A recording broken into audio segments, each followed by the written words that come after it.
윤 대통령은 경축사를 통해 북한이 실질적 비핵화로 전환하면 북한의 경제와 민생을 획기적으로 개선한다는 담대한 구상을 처음으로 구체화했습니다. 대통령실은 이번에는 경제 분야 협력 방안이 제시됐지만 정치와 군사 부문의 협력 로드맵 역시 준비해두고 있다고 설명했습니다.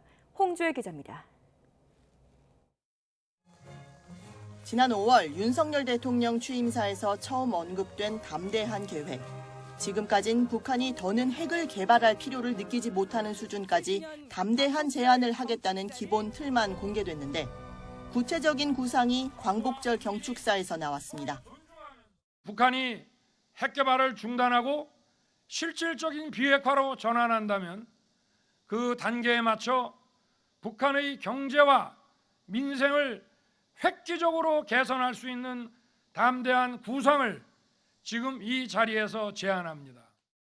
북한에 대한 대규모 식량 공급 프로그램과 함께 발전소와 송배전 설비, 항만과 공항 등 인프라 구축, 농업 생산성 향상과 병원과 의료체계 현대화 등 민생 개선, 또 국제 투자와 금융 지원 같은 경제 개발 사업이 제시됐습니다.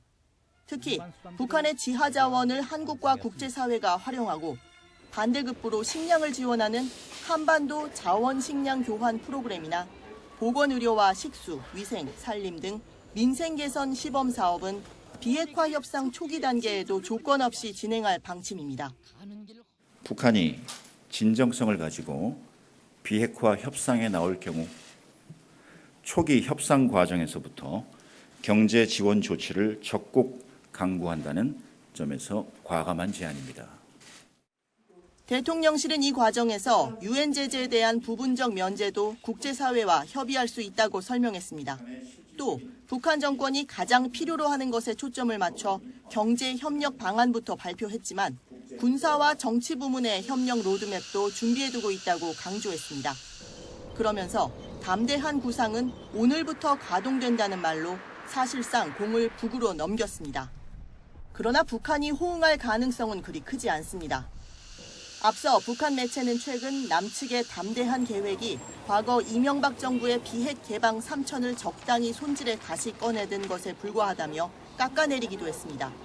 게다가 김정은 국무위원장이 직접 윤석열 대통령을 실명 비난하는 등 대남 공세 수위를 높이는 가운데 다음 주엔 북한이 민감하게 여기는 한미 연합 연습도 2018년 이전 수준으로 진행된다는 점도 변수입니다. YTN 홍주혜입니다.